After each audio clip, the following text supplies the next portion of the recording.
ഹരേ കൃഷ്ണ. രാമകഥയുടെ രണ്ടാം ഭാഗത്തിലേക്ക് എല്ലാവർക്കും സ്വാഗതം. ഓം രാം രാമായ നമഃ. ഓം രാം രാമായ നമഃ. ഓം രാം രാമായ നമഃ. ഇന്ന് നമ്മൾ അയോധ്യ നഗരത്തിലൂടെയാണ് സഞ്ചരിക്കുന്നത്. കോസല രാജ്യം സരയൂ നദിയുടെ ഒരറ്റം മുതൽ മറ്റേ അറ്റം വരെ വ്യാപിച്ചു കിടക്കുന്ന അതിസുന്ദരമായ രാജ്യം. വൈവസ്വത മനു തൻ്റെ ഇച്ഛയാൽ നിർമ്മിച്ച അയോധ്യ നഗരം വളരെ മനോഹരമാണ്. അയോധ്യ നഗരം, അവിടെ ആനകൾ തുമ്പിക്കൈയിൽ സുഗന്ധജലം ശേഖരിച്ച് അയോധ്യയിലെ പാതയോരങ്ങൾ ഇങ്ങനെ നനച്ചു കൊടുക്കുമായിരുന്നു. അവിടുത്തെ കെട്ടിടങ്ങളാകട്ടെ ശരിക്കും വെണ്ണക്കൽ കൊണ്ടുണ്ടാക്കിയ കൊട്ടാരങ്ങളും രത്നവും മുത്തും സ്വർണവും പതിപ്പിച്ച കവാടങ്ങളും മനോഹരമായ രാജവീതിയും കുളങ്ങളും പൂക്കൾ, പല വർണ്ണത്തിലുള്ള മനോഹരമായ പുഷ്പങ്ങൾ എങ്ങും നിറഞ്ഞു നിൽക്കുന്ന ശരിക്കും വളരെ സുന്ദരമായ ഒരു നഗരമായിരുന്നു അയോധ്യ നഗരം. അവിടുത്തെ ജനങ്ങളാകട്ടെ സംഗീതവും നൃത്തവും എല്ലാമായിട്ട് വളരെ സന്തോഷത്തോടു കൂടി കഴിഞ്ഞു പോകുന്ന ഒരു നഗരം. എല്ലാ പ്രജകളും എല്ലാ ജനങ്ങളും തന്നെ സന്തുഷ്ടരായിരുന്നു. അവിടെ ശരിക്കും യുദ്ധത്തിനുള്ള പോരാളികളുണ്ടായിരുന്നു. ഏത് യുദ്ധവും ജയിക്കാൻ പാകത്തിനുള്ള ധൈര്യശാലികളായ പടയാളികൾ ആ രാജ്യത്തുണ്ടായിരുന്നു. ആ രാജ്യം ഭരിക്കുന്നതാകട്ടെ ചക്രവർത്തി ദശരഥ മഹാരാജാവ്.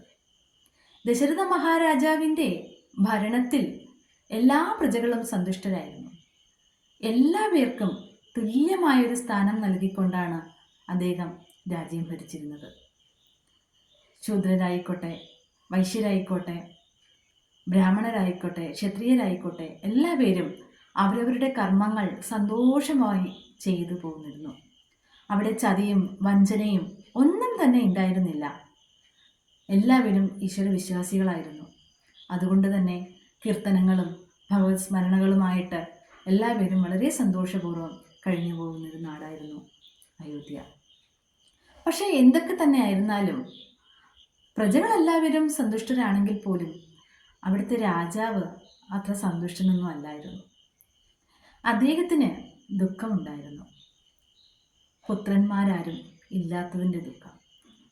തൻ്റെ കാലശേഷം ഈ രാജ്യം ആരെയാണ് ഏൽപ്പിക്കുക എന്നതോർത്ത് രാജാവിന് വളരെ വിഷമമായിരുന്നു.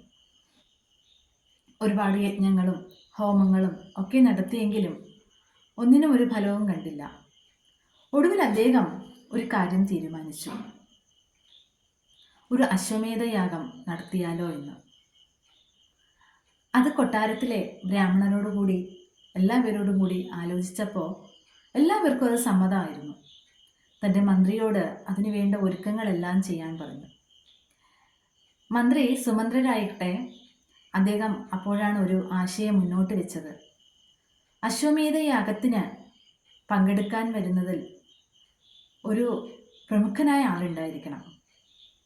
അത് മറ്റാരുമല്ല, അംഗരാജ്യത്തെ ലോമപാത രാജാവിൻ്റെ പുത്രിയെ വിവാഹം കഴിച്ച ഋഷിശൃംഗൻ. ഋഷിശൃംഗനെ കൊണ്ടുവന്ന് അശ്വമേധയാഗം ചെയ്യണം എന്നത് സുമന്ത്രരുടെ ഒരു അഭിപ്രായമായിരുന്നു. ദശരഥ മഹാരാജാവ് അതിനോട് യോജിച്ചു. ശരിക്കും പറഞ്ഞു കഴിഞ്ഞാൽ ലോമപാത മഹാരാജാവിൻ്റെ പുത്രി ശാന്ത ദശരഥ മഹാരാജാവിൻ്റെ പുത്രിയാണ്. തൻ്റെ സുഹൃത്തായ ലോമപാത രാജാവിന് മക്കളില്ലാത്തത് കാരണം തൻ്റെ പുത്രിയെ കൊടുക്കുകയായിരുന്നു, ദാനം ചെയ്യുകയായിരുന്നു. അങ്ങനെയാണ് ശാന്ത ലോമപാത രാജാവിൻ്റെ മകളായി വളർന്നതും. എന്നാൽ അംഗരാജ്യത്ത് രാജാവ് ചെയ്തു പോയ എന്തോ ഒരു തെറ്റിൻ്റെ പേരിലായിരുന്നു കൊടും വരൾച്ചയുണ്ടായത്. ആ വരൾച്ചയിൽ നിന്നും രക്ഷപ്പെടണമെങ്കിൽ, അതായത് രാജ്യത്ത് മഴ പെയ്യണമെങ്കിൽ ഋഷിശൃംഗനെ കൊണ്ടുവരേണ്ടതായിട്ടുള്ളൊരു ആവശ്യം ഉണ്ടായിരുന്നു. അതിനുവേണ്ടി തൻ്റെ കൊട്ടാരം ദാസിമാരെ, നർത്തകിമാരെ, തൻ്റെ കൊട്ടാരം ദാസിമാരെ, നർത്തകിമാരെ രാജാവ് കാട്ടിലേക്ക് അയച്ചു. വിഭാണ്ഡക മുനിയുടെ പുത്രനായിരുന്നു ഋഷിശൃംഗൻ. അദ്ദേഹം അച്ഛനെ അല്ലാതെ മറ്റാരെയും കണ്ടല്ല വളർന്നത്, പിന്നെ കാട്ടിലെ കുറേ മൃഗങ്ങളും. അപ്പോൾ ഈ സ്ത്രീകൾ ചെന്ന് ആ സ്ത്രീകളാണെന്ന് പോലും ഋഷിശൃംഗന് മനസ്സിലായിട്ടുണ്ടായിരുന്നില്ല. എന്തോ ഒരു ആകർഷണം തോന്നി. അങ്ങനെ അവർ പതുക്കെ ഒരു മായയിൽപ്പെടുത്തി ഋഷിശൃംഗനെ അംഗരാജ്യത്തേക്ക് കൊണ്ടുവരികയായിരുന്നു. അദ്ദേഹം ഇവിടെ വന്നു കഴിഞ്ഞപ്പോൾ രാജാവ് കാര്യങ്ങളൊക്കെ അവതരിപ്പിച്ചു, ക്ഷമ ചോദിച്ചു, തൻ്റെ പുത്രിയായ ശാന്തയെ വിവാഹം കഴിച്ചു കൊടുത്തു. ഋഷിശൃംഗൻ ആ രാജ്യത്തെത്തിയതോടുകൂടി അവിടെ മഴ പെയ്തു, അവിടുത്തെ ദാരിദ്ര്യമെല്ലാം മാറി, രാജ്യം സന്തുഷ്ടമായി. അപ്പോൾ ഈ ഋഷിശൃംഗനെയാണ് അശ്വമേധ യാഗത്തിനായിട്ട് കൊണ്ടുവരണം എന്ന് മന്ത്രി സുമന്ത്രർ പറഞ്ഞത്. അപ്പോൾ ദശരഥ മഹാരാജാവ് അംഗരാജ്യത്ത് പോയി ഗൗതമ മഹാരാജാവിനോട് കാര്യങ്ങളൊക്കെ അവതരിപ്പിച്ചു. അദ്ദേഹം സന്തോഷപൂർവ്വം ഋഷിശൃംഗനെയും പുത്രിയായ ശാന്തയെയും അയോധ്യയിലേക്ക് പറഞ്ഞയച്ചു. അശ്വമേധയാഗം എന്താണെന്ന് വെച്ച് കഴിഞ്ഞാൽ, ഒരു യാഗത്തിനായി ഒരു അശ്വത്തെ കുറച്ച് പടയാളികളോടൊപ്പം തന്നെ ആ രാജ്യത്ത് നിന്ന് അഴിച്ചുവിടും. ആ അശ്വം ഓരോ രാജ്യങ്ങളിലായിട്ട് സഞ്ചരിക്കുമ്പോൾ അവിടുത്തെ രാജാക്കന്മാർ ആദരപൂർവ്വം സ്വീകരിച്ച് അതിനുവേണ്ട ബഹുമാനം കൊടുത്ത് അവർ ആ രാജാവിന്, ഈ അശ്വത്തിൻ്റെ ഉടമയായ രാജാവിന് എല്ലാ വാഗ്ദാനങ്ങളും നൽകുകയാണ്, എല്ലാ സഹായ വാഗ്ദാനങ്ങളും നൽകുകയാണ് ചെയ്യുന്നത്. എന്നാൽ ഏതെങ്കിലും ഒരു രാജ്യത്തെ രാജാവ് അതിന് സമ്മതമല്ല എന്നുണ്ടെങ്കിൽ യുദ്ധം ചെയ്യേണ്ടി വരും. യുദ്ധത്തിൽ ആ രാജാവ് തോറ്റുപോയാൽ ആ സിംഹാസനം ഒഴിഞ്ഞു കൊടുക്കണം.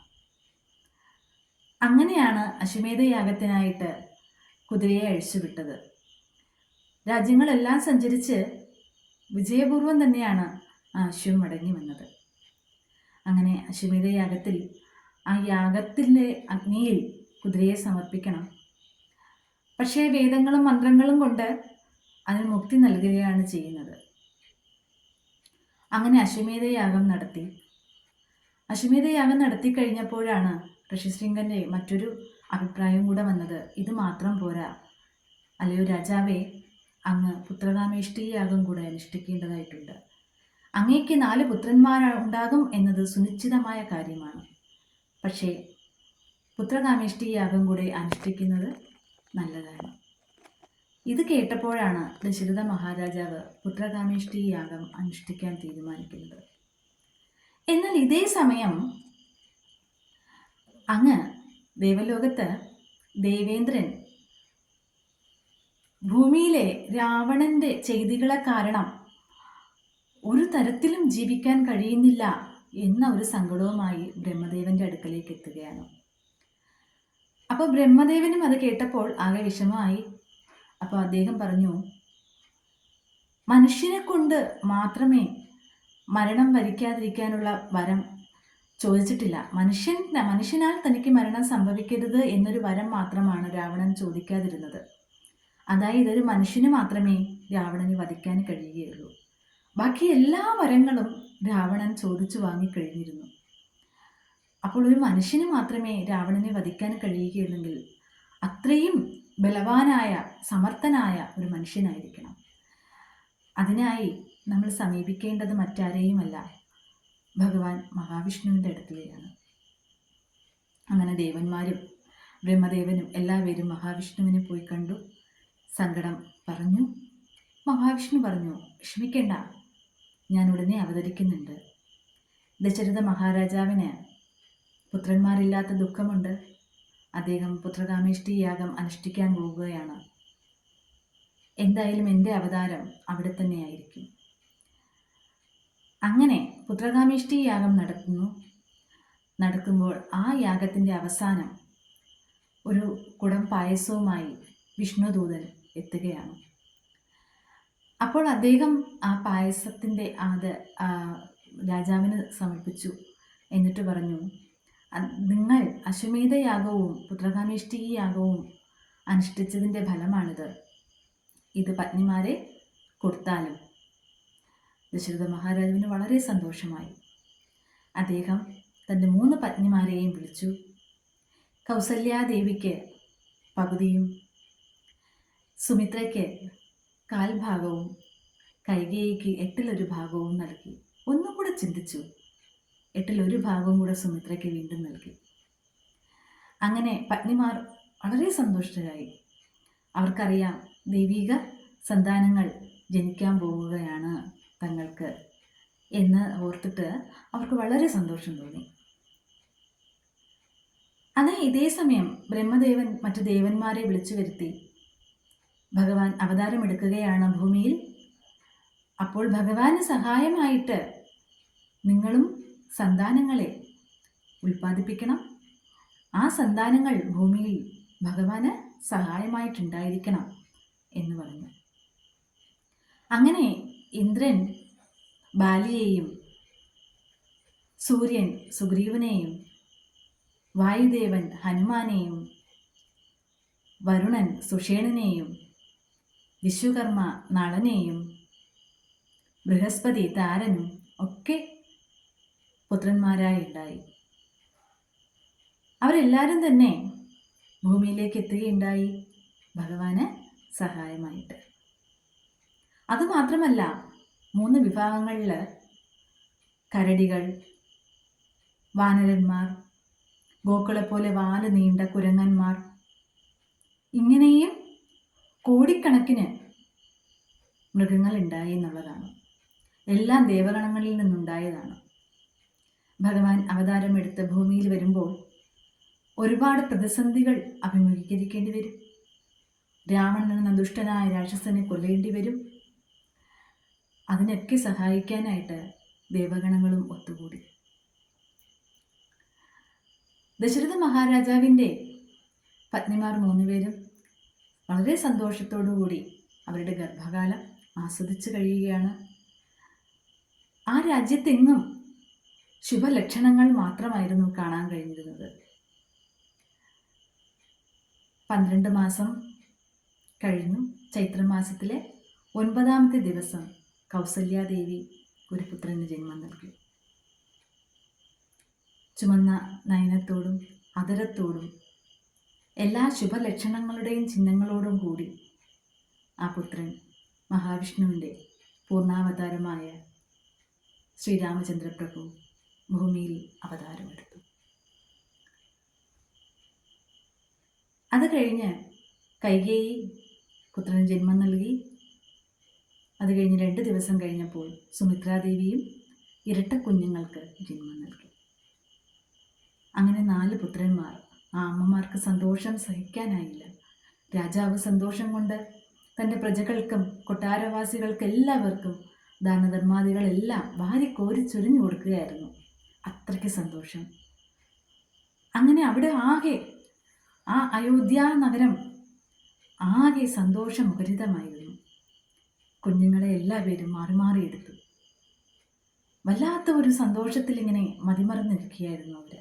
കുഞ്ഞുങ്ങളും ആ അമ്മമാരുടെ പരിചരണത്തിൽ അത്രയും മിടുക്കന്മാരായി സമർത്ഥന്മാരായി പതുക്കെ വളർന്നു വരികയാണ്.